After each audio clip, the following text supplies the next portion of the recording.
Good morning on a Wednesday recipe pool. How are we? How are we?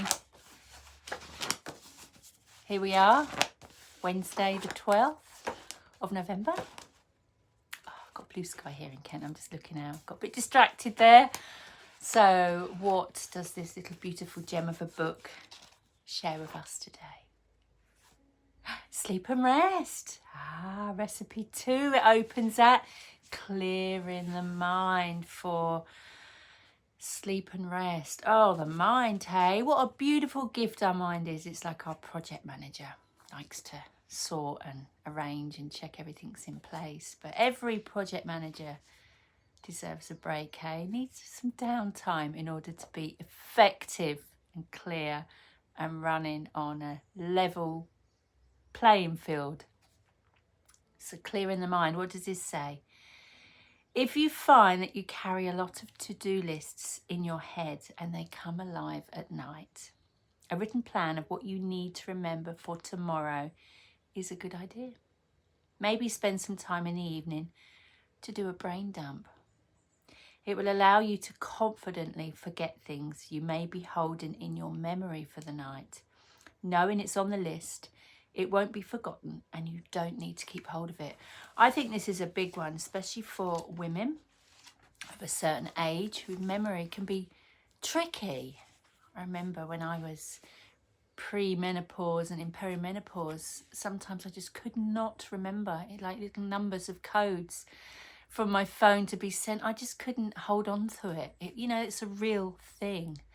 And it can bring a lot of judgment. It can bring a lot of annoyance. It can bring a lot of frustration. Why? We can write it down.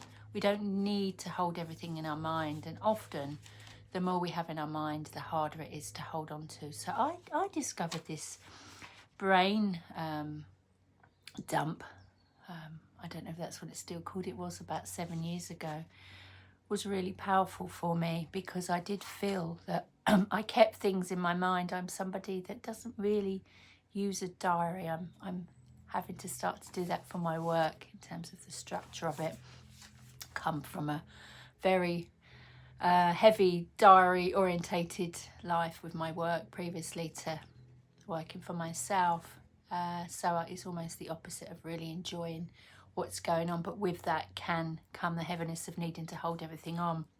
And I realised, I was in a membership and one of the coaches suggested, he was a business coach, that on a Friday you wrote down everything you needed to do for Monday if you took the weekend off, so that you didn't need to carry those to-do lists all in your personal time waiting for Monday. It was there, you built confidence, you built trust, you knew it would get done and you could just relax. And I think a lot of that's at night. Must remember that. Why not write it down and build a trust with yourself that it's on the paper, you're not going to forget it. You don't have to keep looping to remind yourself because you know it's a great possibility that you're going to forget and that might have implications, may cause more stress, may cause you to have to rush. Can you write it down? Sleep is so important, but rest is as well. I remember my daughter used to struggle with sleep, and as a child, she said to me, I think she must have been about 12, and she said one of the most helpful things that I'd said to her around sleep was that rest is just as important, and even if your body isn't asleep, the rest is wonderful. So if you are blessed with rest and not sleep, why not make it as nourishing as you can and just allow it rather than get agitated and fight within it? And that's when the list of things to do can keep you awake and in that agitated, I may as well get up and do it, that kind of space. And there's some recipes here around conscious rest at night where it can be a beautiful gift of self-inquiry and stillness. Doesn't need to be a struggle. But for the point of this video, recipe 2, clearing the mind. If you've got a lot going on, or even in the day, it doesn't need to be about sleep. If we carry stuff in the day, we carry it into night. It'll show you your patterns of where you're living. Write it down, get a list. I'm not one for lists, but if I'm holding stuff in my head and I don't want to forget it, then a list will allow me to drop it. So it's worth a try. there we are, Life Simple Recipes on this Wednesday, the 12th of November. Sending lots of love. Take care. Bye.